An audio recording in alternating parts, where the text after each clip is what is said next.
Okay.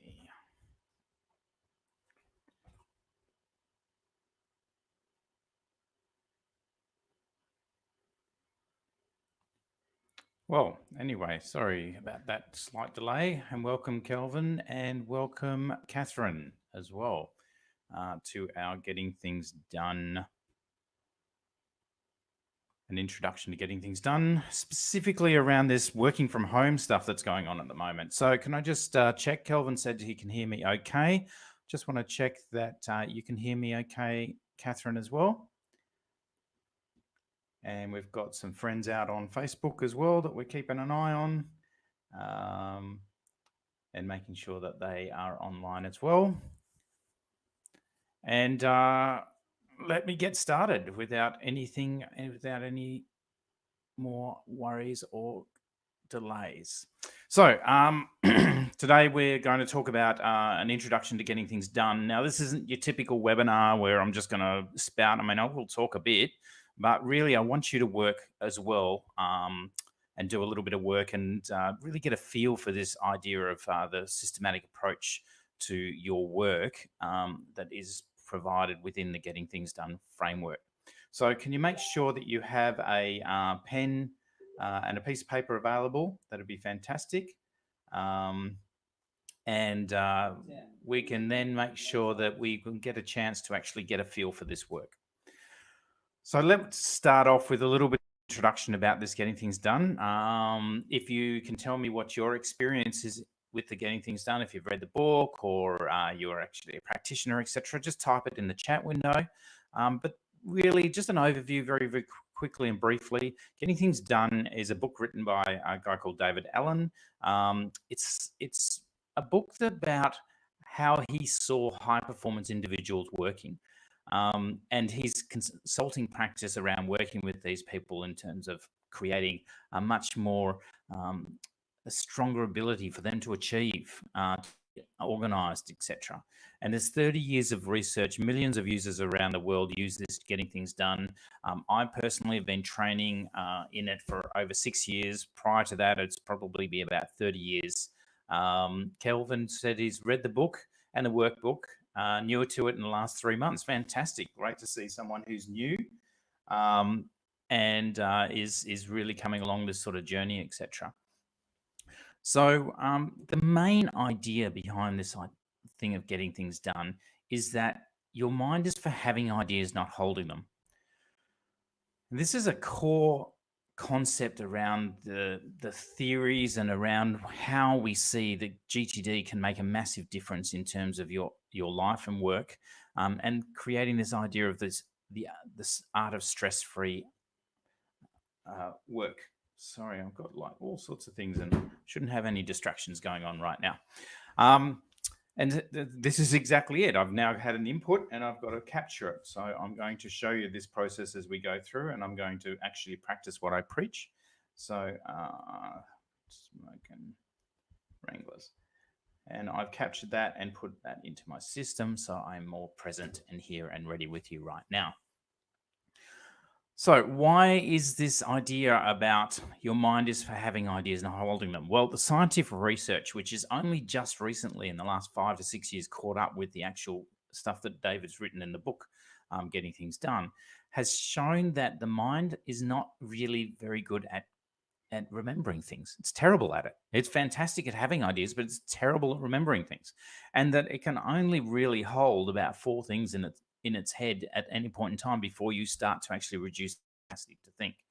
So why is this important? And why right now is GTD really matters? So at the moment, what we're seeing, especially with the current situation with our isolation and our working from home, etc., is that our worlds are colliding. Work and home, it's just colliding. A lot of people are working from home now. They've got to juggle the fact that their kids are at home because of the education system that's happening. They've got to do their normal work. They've got to deal with all of the other sort of inputs and everything else that's going on top of it. Your spouse or partner is possibly working from home as well. So all of these things are causing even more angst that it was already there before, but even now it's much more amplified. Information overload is ever present. This has been the case for ages, and we're really starting to feel it from now. A lot of people that I'm working with and I'm talking to at the moment, they're really talking about the fact that they thought it would be easier working from home. They thought, oh, okay, we've been in 4 weeks of sort of lockdown. I should be able to get onto a lot of those things that I haven't been able to get onto because I'm not going to be dealt with distractions. But they're actually finding that they've got even more that they have to deal with. And so the whole idea is GTD, or getting things done, will bring order to this world of chaos. So let's look a little bit more into the new world of work challenges that we're facing. Disruptions. We need to deal with them when they come, because they will. Evidence of what's happened in the last couple of weeks. These disruptions, and they could be small, minor disruptions, or massive ones like what we're having to deal with right now.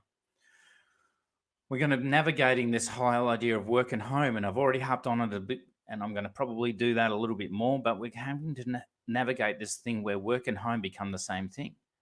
We're avoiding to take work home when you are taking work home. Okay, how do you differentiate it? How can you create that line in the sand, etc.? We've got distractions. How do you get things done when other people in your office are asking for grilled sandwiches all the time? Mine's not grilled sandwiches, it's chicken nuggets and chips, but you know what I mean. Interruptions. How do we manage your attention when others are fighting for it? It's not just these grilled chicken sandwiches. The fact that you've got a, you know, schooling from home, that you are all in each other's pockets now, and there's this demand for interruptions and attentions and things that are happening, etc. The fact that people are remote now, so that they're actually asking more of you, and there's probably higher levels of connection.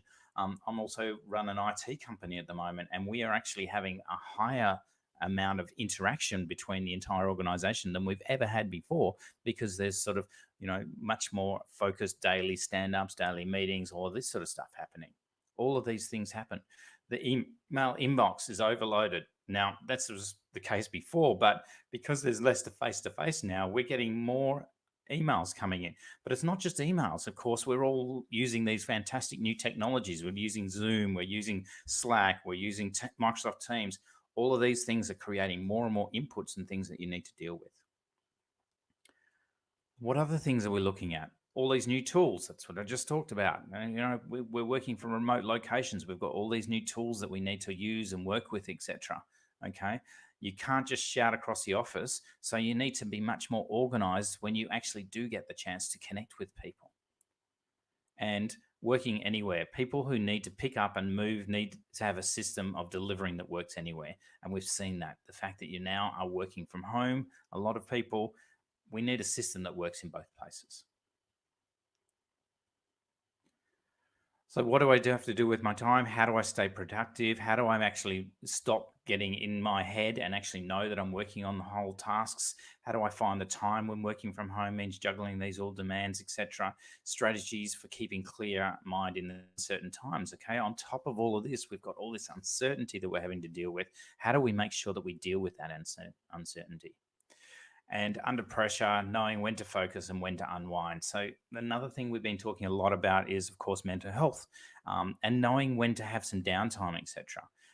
So these are all of the new challenges that we have to deal with, and we need a much more systematic approach in how to actually deal with them. And all of this, what does it equate to? Is absolute chaos. So what's the solution? What are we trying to achieve, etc.? I don't necessarily have the silver bullet, but we have some ideas about how can we deal with this.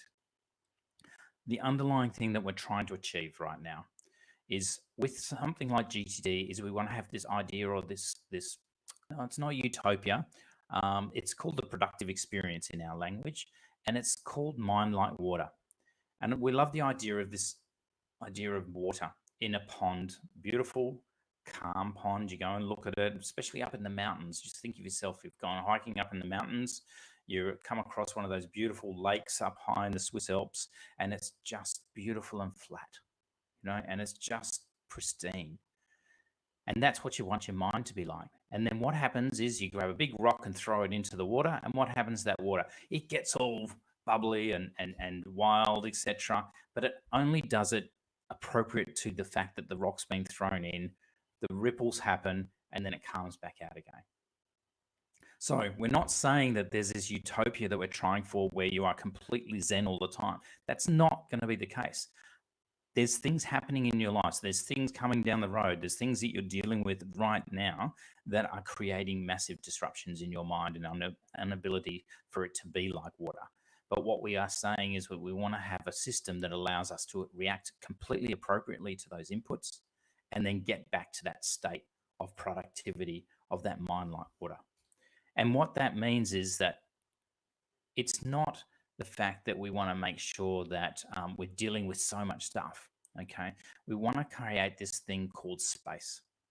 So, how much time does it take to have creative thoughts or have amazing ideas, etc.? Or how much time does it have for your mind to actually start to get thoughts in it that are actually negative, etc.? It doesn't take any time at all. But for you to be able to have those positive thoughts, those creative thoughts, those thoughts that are have that space and capacity to think, etc., you need space. And that's what we're trying for here. Your mind is for having ideas, not holding them. It can have as many ideas as it needs to. It can be really creative if it has space to do it. It hasn't got space when it's sitting there trying to remember everything that you've got in your life. So imagine you had the freedom to be creative. Imagine you had that space and freedom, that mind like water, to engage in strategic thinking. Or this is the one I love, or just to simply be present.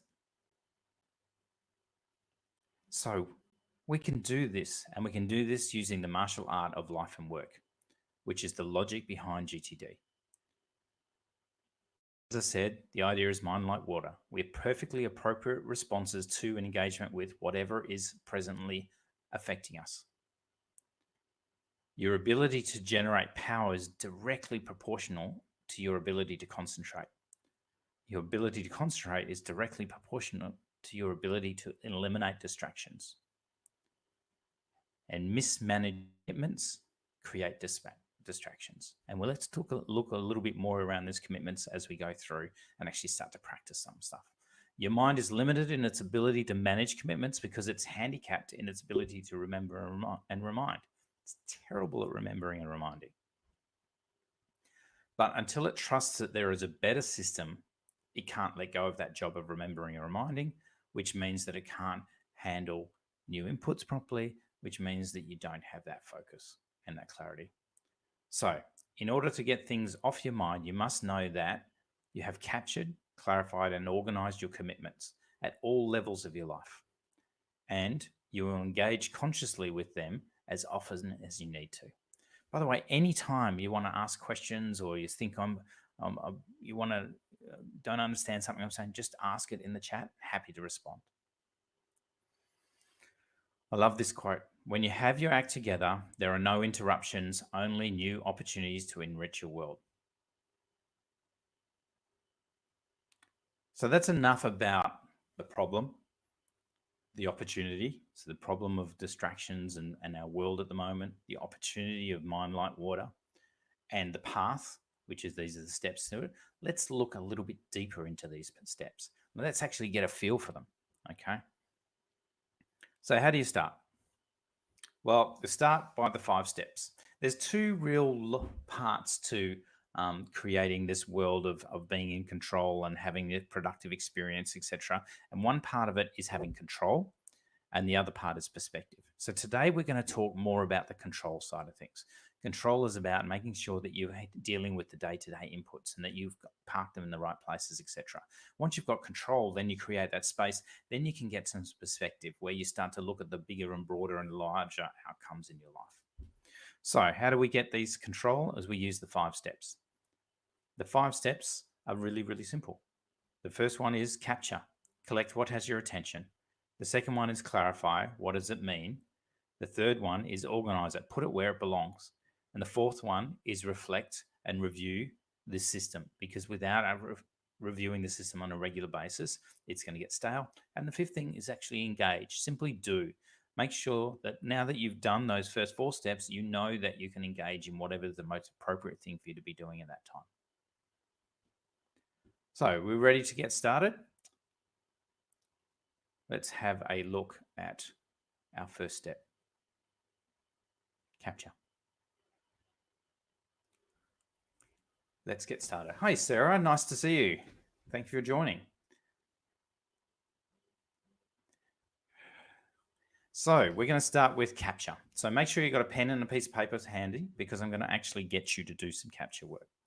So the idea of capture is collect what has your attention. What actually does have your attention? So at any point in time, your mind is having, 20, 30, 40, 50,000 ideas. You won't necessarily want to capture every one of those, but you will want to capture the ones that you've got some sort of connection to or some sort of commitment that you've made to actually do something on it. Not only that, you need to be able to understand where you're capturing other stuff in your life. Do you know where all of your emails are being captured? Do you know where all your paper's being captured? The idea of capture is we take it in a bigger step.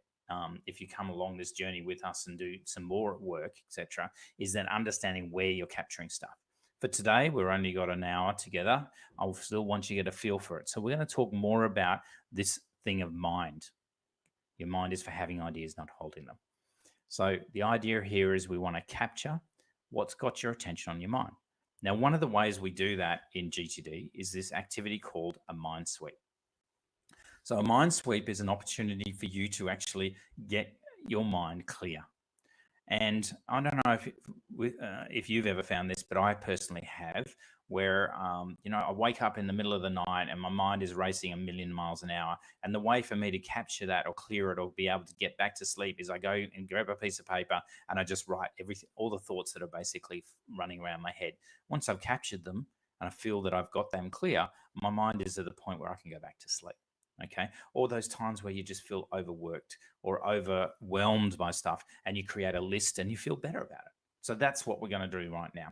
We're going to do a mind sweep. We're only going to do 2 minutes. I don't want to take too much of your time on this to do it. Okay.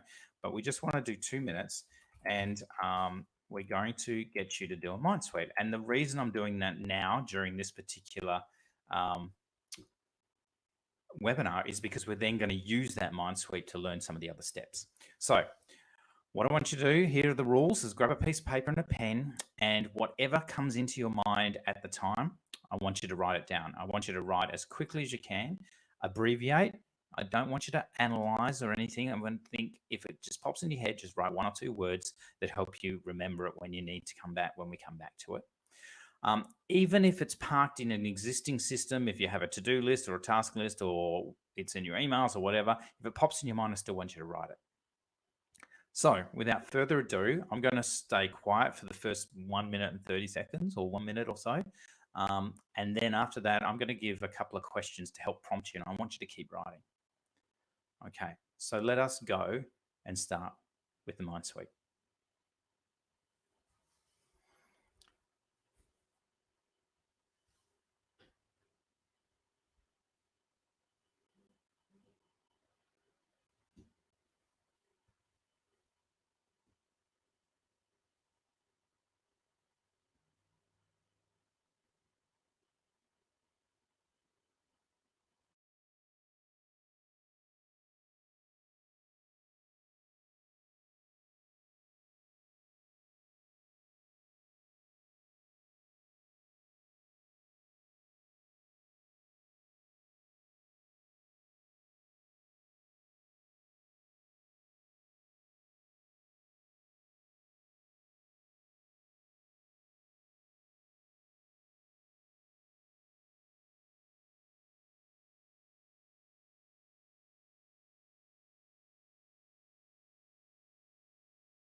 Okay, I want you to keep writing, but think, is there anything that you need to do, any maintenance at home at the moment?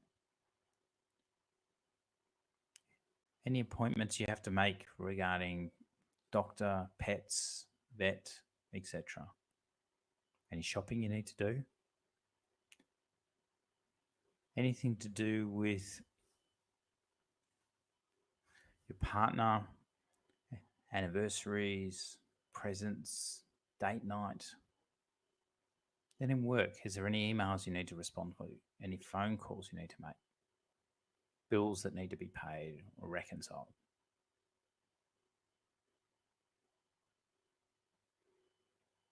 Okay. Let's just finish up on that one now, and we're done. Okay. So, how did that go for you? How did you feel after doing that? Just write your answers into the chat.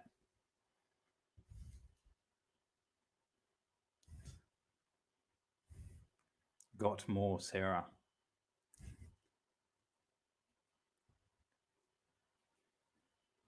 So, one of the things I want to ask is, how does that feel? Because what we usually find is there's a general feeling, loved it, got it out of my head, even though I think I've already captured. Fantastic, Kelvin. This is good. So, one side of things, we do find people go, I feel better. I feel a bit clearer, a bit more control in my life. The other side of it, people feel, a bit guilty, a bit overwhelmed, a bit, oh my God, etc. And so we quite often find that we have this thing where one side we're feeling this relief and the other side we're feeling grief. And so where's this coming from? And I can tell you that what it is the relief side of it is, well, let's talk about the grief side of it is there's a guilt. These are commitments that you've made with yourself or others that you haven't actually possibly fulfilled yet. Okay. So you've got things that you haven't actually finished the thinking about and that you're supposed to be doing or being involved with, or you've committed yourself to, and that you haven't actually kept that commitment properly. That's what we call an open loop. The relief side of it is you've seen that, and hopefully you're still here on the call. And I know one person has dropped off, and that's fine. We get that. And when we run this in the class, we sometimes once I've had somebody stand up and leave because what they've realised is that it's so important that they've actually got to do it.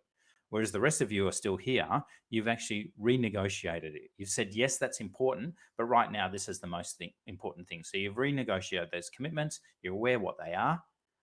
And now you've sort of said, not now, and here you are. There's a fantastic saying here. You can only feel good about what you're not doing when you know what you're not doing. So let's just talk very quickly about the worst practices of capture is keeping it all in your head. And the best practice is, of course, getting it out of your head. Now, there's a lot more around capture, but this is the core idea around it. But now that we've captured all of this, what do we do with it? What we now do with it is we clarify. That's what step 2 is about. We process it into what it means. What's its meaning? And this is really important because a lot of people have to-do lists, okay? And you look at your mind suite, that possibly would look like what your normal to-do list would look like. But the problem is with that is that you haven't finished the thinking about it. At the moment, it is just a bit amorphous. You haven't actually looked at it and actually done the thinking through it. And it's only once you finish the thinking that you can actually then park the idea and feel better about knowing where that thing is sitting. And the way we clarify is something called the Clarify Map. The Clarify Map is a nice, very, very simple system for us to clear out whatever we've captured. And the idea in the Clarify step is to get your capture bucket, whatever it is, whether it's your in tray or your email inbox, or as we've done here, a Minesweep item. And then we go through each and individual one at a time from the first one down, asking these questions, simple questions for us to get it clarified so that we actually have decided what it actually means and what we need to do with it. And when we do this clarify, we are in a much better position to then move forward on things. We don't have to sit there and redo the thinking. One of the reasons David Allen came up with this whole idea of GTD, or he uncovered it, is because he's a very lazy man. And he always says, I only want to think of things once. Why do I want to reuse the energy of my brain, which is the most energy consumption organ in your body is your brain? Just do the thinking once. So whenever we're looking at an item, we go through the Clarify Map. The first question we ask ourselves is, what is it? All we're trying to do here is get some context. We're looking at a particular item and saying, what is it? What is it? Okay. So it may be that if I look in my, and I'm pretty good. Oh, actually, no, I have one item in my physical in tray here. And what is it? Okay. So here is an item. It's a receipt. Okay. So that's what it is. It's a receipt. So I know what it is. The next question I ask is there an action associated with it? So do I need to do an action associated with it? And there's only 2 answers here. There's an answer is yes or no. Now, if there was no action associated with this, then the first thing I would say is, do I really need it? If not, then I'll throw it in the bin, trash it. The next place is if it's not actionable, but maybe it's reference material. Maybe it's something that this receipt's not something I need to action, but I may need to refer back to it later. It might be related to the warranty on a particular item or something like that, in which case I'll put it in my referencing system. I'll file it. The third thing I'll know is that there's no action associated with for the foreseeable future. But sometime later on down the track, I may need to do an action associated with it. And these are things like, I like to travel when we can't travel at the moment, but I do love to travel. And when I go to Singapore or America, etc., I love to eat. So I find out about new restaurants and new experiences, etc. So there's nothing I can action about it now, but next time I'm planning a trip, I want it to show up, in which case I would incubate it in there. Or there's no action associated with it right now in the next foreseeable 6 to 12 months, but sometime in the future, I do want to do something about it, in which case I'll put it in by someday maybe, so that it comes back into my system. On the yes side of things, so here's my receipt. Is there an action associated with it? Yes, there is. Then I'm going to ask myself, what's the very next action? Well, I need to get this into my expense claim. Okay, so that's my next action is I need to enter this receipt into my expense claim. So can I do it in the next 2 minutes? Well, yeah, I possibly could, but not really, because right now I'm in the middle of doing a webinar with you guys. Okay, so no, I can't. But if I could do it in the next 2 minutes, I'm just going to do it. We'll talk a little bit more about that further on. If it's going to take me more than 2 minutes, the next question I ask myself, am I the most appropriate person to do it? If not, delegate it. Get it into the hands of the person who needs to do it. And the third thing is, if the action is going to take more than 2 minutes, I'm the most appropriate person to take it, then I need to defer it. I need to put it into a place where when I'm in a position to work on it, I can actually do the work. Now, the reason why we say that is right now we're in clarifying. We're in the clarifying step. We're clearing out our inbox, etc. The idea is to be mechanical and batch process. Now, the last thing is that if this action or even there's no action associated with it, but there's still some underlying thing that needs to be done and it's going to take more than one action, then what we've uncovered is a project. And what we do is when we write a project, we write the project as if it's been done. Like, what is the outcome? So if this was it, the receipt into the expense claim, that's fine. But if it's not, if the actual thing is I still need to submit my overall expense claim, then there's possibly a project there. Expense claim for April submitted. Okay, tells me exactly what needs to be done. So let's go for a couple of little examples here. This is what a to-do list might look like. Mum, bank, doctor, ad campaign, holiday, etc. So let's look at the first one, mum. Ask ourselves, what is it? It's something to do with my mum. It's actually that my mum's about to have a birthday. Is it actionable? Yes or no? Yes, it is actionable. What's the next action? Well, I've got to give mum a birthday party, but that's not the next action. I need to understand what's the visible, physical next action I need to do. I've got to find a date. Actually, how am I going to do that? I'm going to call Anne, my sister, and discuss with her mum's birthday party. Maybe she's organised something. Maybe we can have a quick brainstorm about how to do it. So my next action is call Anne regarding mum's party. I can't do that in the next 2 minutes. I'm the most appropriate person to call my sister, and then therefore I'm going to defer it. Is it now done? Is that off my mind? No, there's still some more actions to be done. The overall outcome I'm looking for is to give mum a birthday party. Nice and easy. Okay.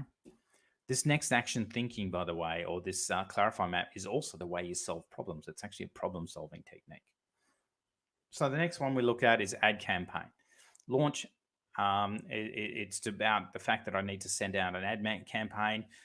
Little 6 free steak knife here. We've got the virtual instructor-led training starting on the 29th of April. We need to make sure we get an ad campaign out there to try and get some people to come along and do this training with us. And by the way, the training is much more interactive. We use a fantastic tool for doing that. It's just a little bit of a side note. what's the next action here? Or ad campaign, I've got to send out an email. I don't know what we're actually going to do. I don't know the process, etc. Actually, I need to email Jim to set up an ad campaign meeting because it's basically the two of us that will get together and flesh out what this campaign is going to look like. And the overall project here is to launch ad campaign. So what I would like you to do is just spend, let's just do 2 minutes. I mean, it shouldn't take too long. And I want you to go through your Mindsweep and I want you to uncover the projects and next actions. And some of them won't necessarily be a project. Some of the items will just be done. Okay. But the projects and next actions from your Mindsweep using that Clarify map. And what I'll do is I'll leave the Clarify map up for you so you can reference it. Okay. See, reference material. And I'll bring up my little handy dandy 2-minute timer from GTD Timer.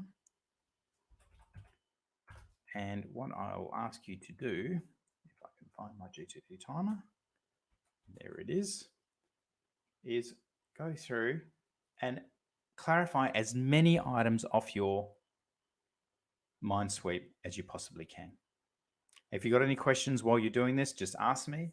And if you want me to step through one with you, I'm happy to do that. But let's just go and see how many you can get done on your own there.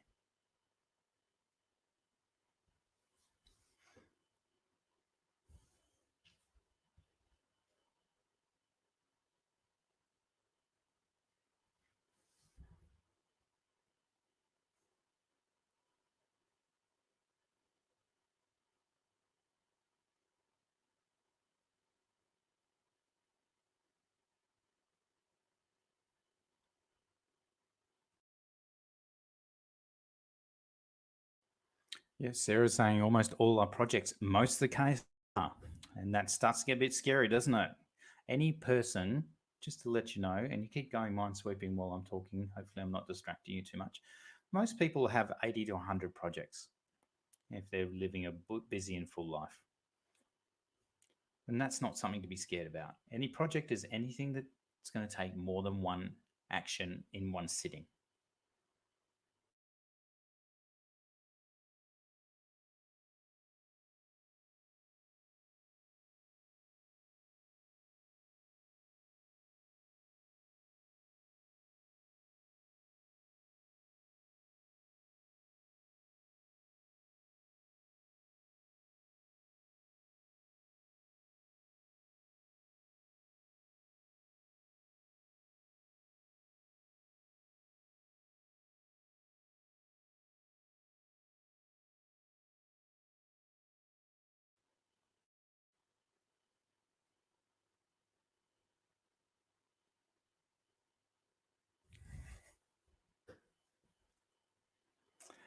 Kelvin, there's the secret trick to that, and I will allude to that in the next section. And Kelvin wants to know, I'd love to know how you clearly associate a project with a specific actionable task in your system. Okay, if you finish up on your item that you're working on now, and I want to ask you, how do you feel? How does that feel?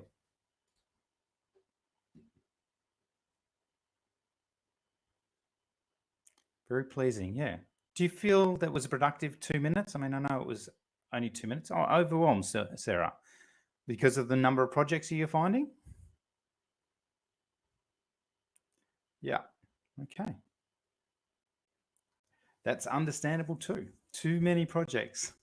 And there's some things that we can do. It's funny, I was having a talk with, and I'm about to offer you guys this as well. You can have 30 minutes of my time one-on-one, no charge or free, of course. And I was talking to a guy in Tasmania who had exactly the same thing, too many projects. And what we found there was it was more the fact that he needed to start getting some sort of clarity on his what we call horizons of focus. He basically had taken on too much and needed to decide where he was going to spend his time. I can relate to that, Sarah. I run multiple businesses. I'm a director of a charity as well. And I have a very, very full and busy life. My projects have sometimes got up to over 200, and that just gets untenable. And I just need to take a step back, release, decide where I'm going to put my focus, park some projects into someday, maybe move some into not now, and also just let go of some because they're not that important. I should be spending my time.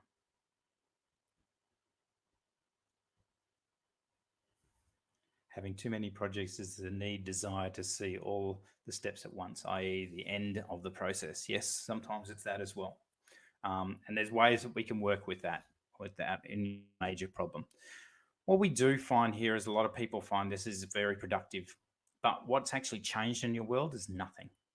What has changed is the way you've engaged with your world, the fact that you've made some clear decisions about what needs to happen next.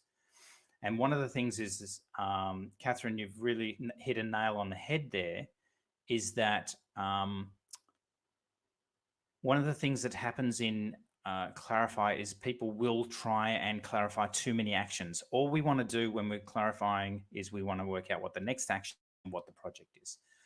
If you find that, and there's certain types of people, especially project managers, I find, who can't let go of the fact that they've got to do some extra thinking around the project, then we just ask them to park that stuff in the project support material. Because in the end, the only thing you need to know for a project is what is the very next action. Because after that next action happens, something may change. Something may change that means that you've done all that extra thinking that is no longer relevant. Yep, that's right. And that's hard to stop. And that's why we've taught them the fact that if they need to do a little brainstorm, chuck it into the project support materials or in the notes of the projects or whatever system you're using, then let go of it and work out what the next action is. And that's why a lot of the changes, we do a lot of development work with agile project management, etc. A lot of the things that are happening is as people are moving to this idea that really it is the next action is important. Yes, there's some reference stuff, etc., but really because the next action will then determine what the next action is after that. Anyway, falling down a rabbit hole, which I love doing. Let's continue with the clarify, and happy to have this discussion in the question and answers if we've got time, or to further it, just be able to contact me. So let's just quickly talk about the 2-minute rule. I alluded to the 2-minute rule. If there's one thing you can take away today, it's the 2-minute rule for the new practitioners. You will get a massive increase here. If it's going to take you less than 2 minutes to sort out a particular action regarding something that you're clarifying, just do it. My old man, my father used to have a saying called Jedi, just effing do it. Okay. And the reason that we work on this line of 2 minutes is that it will take more than that time and effort for you to park it in your system, review it, remind it, and come back to it. It's better to just get the thing done. And I've found that the tool has made a huge change in my life. Being aware of what does take 2 minutes, you've seen my little GTD 2-minute timer. That's really, really important. It's helped me determine exactly what 2 minutes. So let's talk about worst practices and best practices. Worst practice, of course, is deciding when it blows up. The best practice in Clarify is this idea of deciding when it shows up, making the decisions up front. This is a superpower. You got that little bit of control that you got from just doing a few of these items in our 2 minutes of it. Imagine that control across the entire world. And you can do that by making sure that you clarify things at the front end, not at the back end. Because what happens is if you just leave it in tray, every time you pick it up, you have to go through and do the clarifying anyway. So let's just do it once. And then after you've done the clarify, then we do step 3, which is organize. Now, quite often we'll find clarify and organize happen simultaneously, but we want to think of them as 2 distinct steps because it is really important for you to understand this power of the clarify step. Now, organisers, of course, are where a lot of GTDers or GTD practitioners, or however you want to be known as in terms of the GTD community, get really geeked out. This is where they love getting a bit lost, etc. This is an area that a lot of people spend way too much time in it. Okay.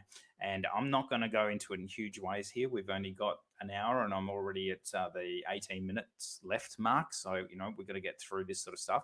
But the organized step is about putting it where it belongs. Once you've made these decisions up, make a phone call Anne about mum's birthday, you need to park it where it needs to go so that when you're ready and in place to make phone calls, you know what phone calls you've got to make.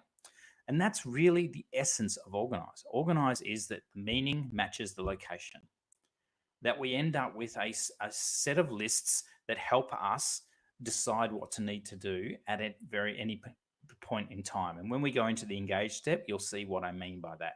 So bear with me a little bit as we go through this. On the organize step, really there's two sides that you need to organize. One is the actionable and the other one is the non-actionable side of the clarify map. On the side of it, we need a couple of lists, and there's nothing over the top. We need a projects list. We need a list of all our projects or our long-term outcomes, etc., in one spot so that we can look at them very quickly and easily. We need a calendar. A calendar is a list as well. It's just a list of things that we need to do at a certain time. The important thing in the calendar list, and we do a lot more sort of depth around this, is that just put in the stuff that you need to be aware of or do at that date and time. I'm not a big proponent for block timing, okay? And I'm happy to discuss that further with you. One of the things I'm going to do right now as I walk through this is I'm going to release our first offer. And our first offer is a free GTD review, okay? So I'm just going to have this up for the next 15 minutes, but don't worry, I will also email it out to you guys as well. And basically what it is that you can basically for book time with me, 30 minutes, and I'm happy to sit down and we'll look at your system or answer any questions, and it'll be one-on-one coaching, basically. 30 minutes, my time to find out what's going on in your world, give you some pointers, help you out, etc. It's not a hard sell or anything like that. I just love to work with people. As I said, I recently did one in Tasmania. He thought it was all going to be about his. What it ended up being was that he realised that weekly reviews was his missing link. But further than that, it was some perspective work. So I helped him look at some of his higher horizons. So let's keep going. Calendar, just a list of things that need to be done at a certain time. The next one is your next actions. So all of your next actions, whether they're associated with a project or whether they're associated with an action on its own. There should be a full list of next actions. That list is going to get pretty big. So we do recommend you start creating some categories around it where you categorize where you need to be, some what we call context. So all your phone calls, all your emails, all the things you need to do on the web, etc. You can just group them in there. And then finally, a waiting for list. Remember we talked about the delegate? You need to, even when you delegate something, because it's come into your system, you still have something associated with it. So it's important to keep that on a waiting for list so that you can check it on a regular basis. It's also one of the most powerful lists for working with a team and getting a team involved with GTD. So on the other side of things, and I haven't forgotten your question, Kelvin, is the non-actionable side. So you need 3 places for that. One's a trash bin. Okay, have one nearby, especially wherever you're clarifying, so that you can just put stuff in the trash. The next one is a referencing system. So a place where you're going to file stuff. Again, don't overthink this. I've worked with a person that had this massive set of filing cabinets behind him. He never used them, etc. In the end, what we came down to is on these filing cabinets, we ended up with using 3 filing cabinets because he had 3 main studies that he was working with, and we just put the items inside the filing cabinet, not even in folders, etc. And that's how he filed, so that when he needed to look it up, it was to do with a study, he could quickly flick through the papers. I have a box that's called user guides, okay? And it's just a box, and I just dump my user guides in. I don't put them in any alphabetical order because if I need to look them up, it's easy enough for me to find, okay?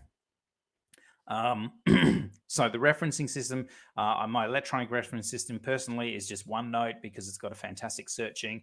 I just have a OneNote notebook that's just got A to Z, and then inside each of the letters is a topic, and then I just dump the items that I'm referencing into that topic, and I can use the search function to find stuff so easily.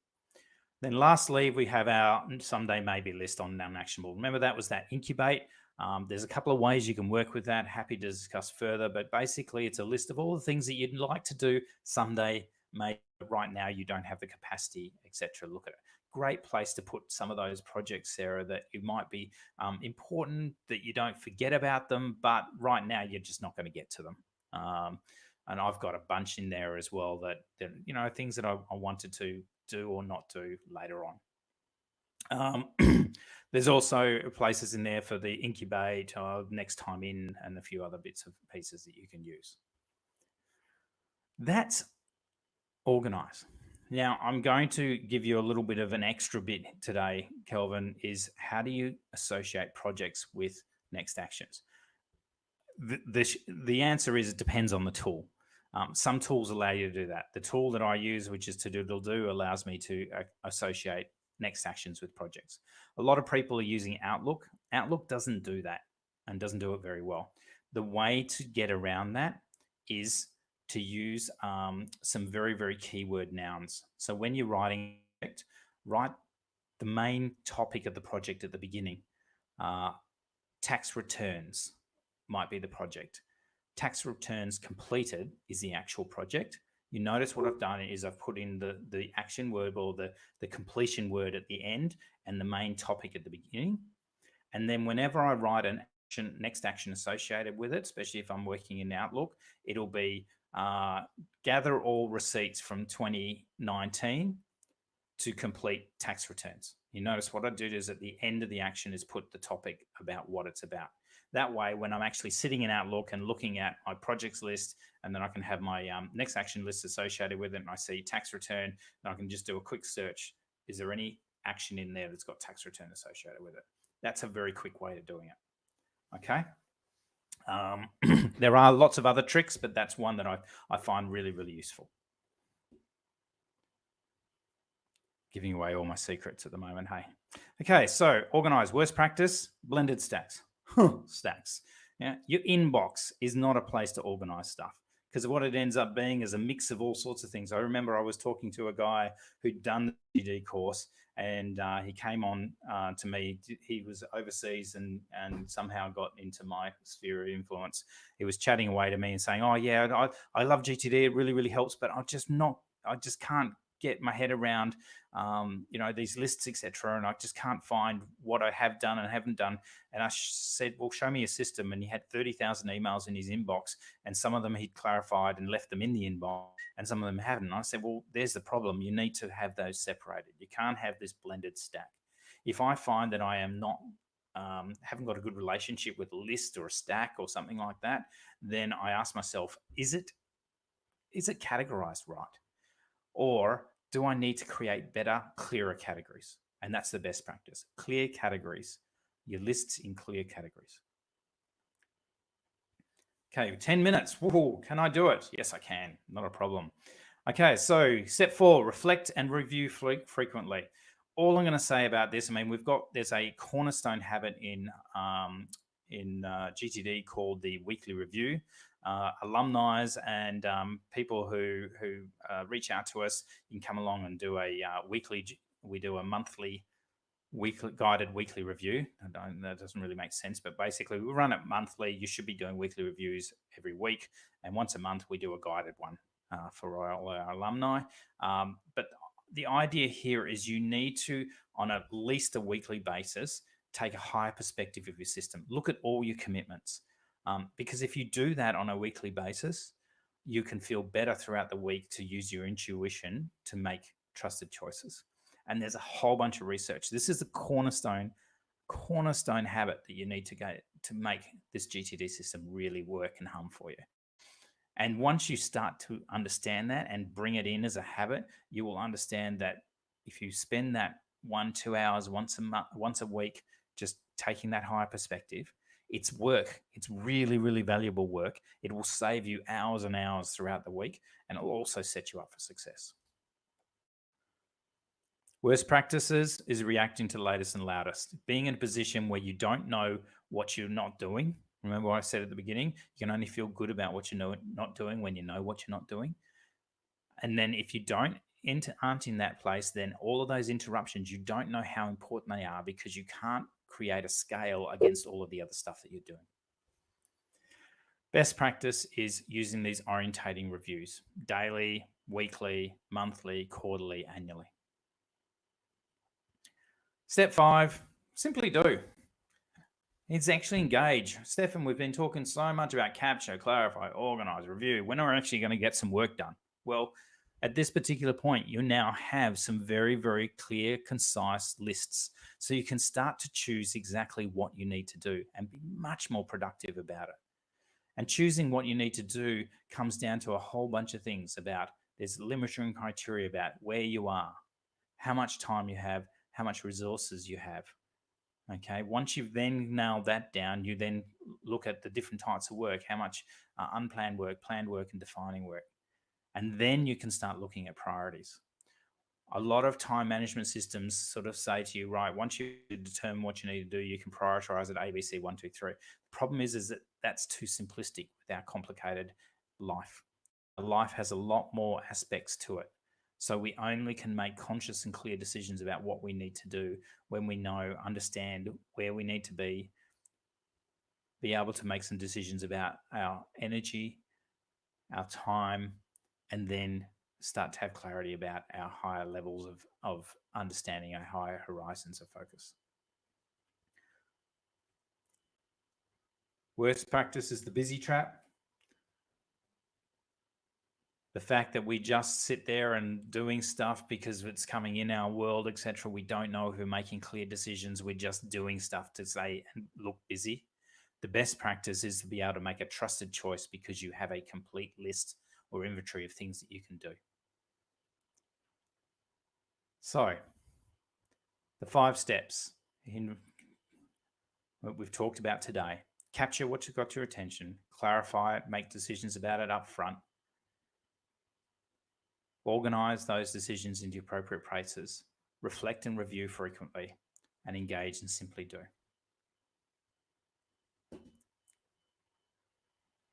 So what can you do to further your journey? Of course, there's books you can read. There's some fantastic YouTube videos. There's lots and lots of resources out there. One of the things that we are offering right now, and it's the very, very first time in Australia, in the world actually, is the fact that you can now learn GTD in your own home. We usually have run these as public workshops where you spend a whole day with us. What we're now doing is we've got what we call our instructor-led, online instructor-led training. And the next one starts on the 29th of April. It's 3 sessions of 2 hours each. So there's one on the 29th, on the 1st of May, and on the 5th of May.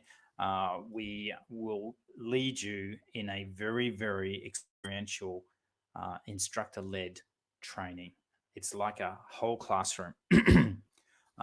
It's a fantastic opportunity to work with us, to discuss. There's a lot of exercises, a lot of practical work in there, etc. Usually we charge $495 for it, but our working from home discount, it's only $395.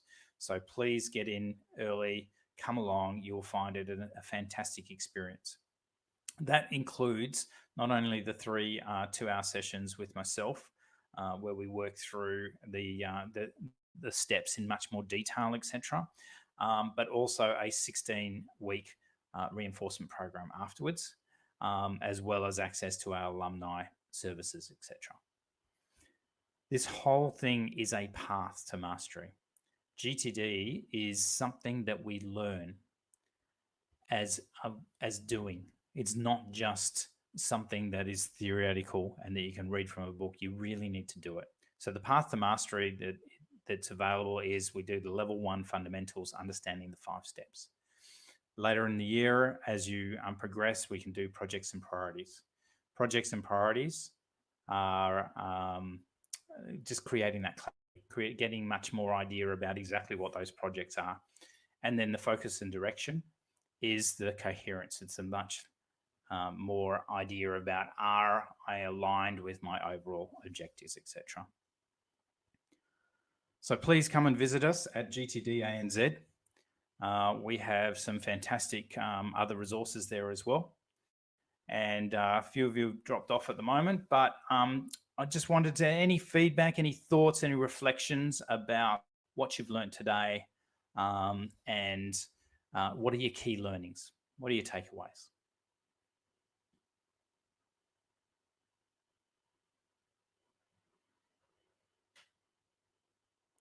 project actions tips, Kelvin. Glad I could help you with that.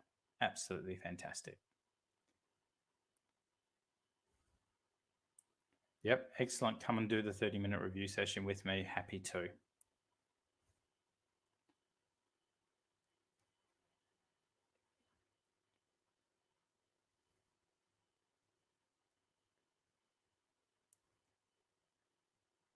Excellent. So any other questions, etc.? Well, I want to thank you all very much for listening and attending the webinar. Please do check back with me. I will send up some follow-up emails.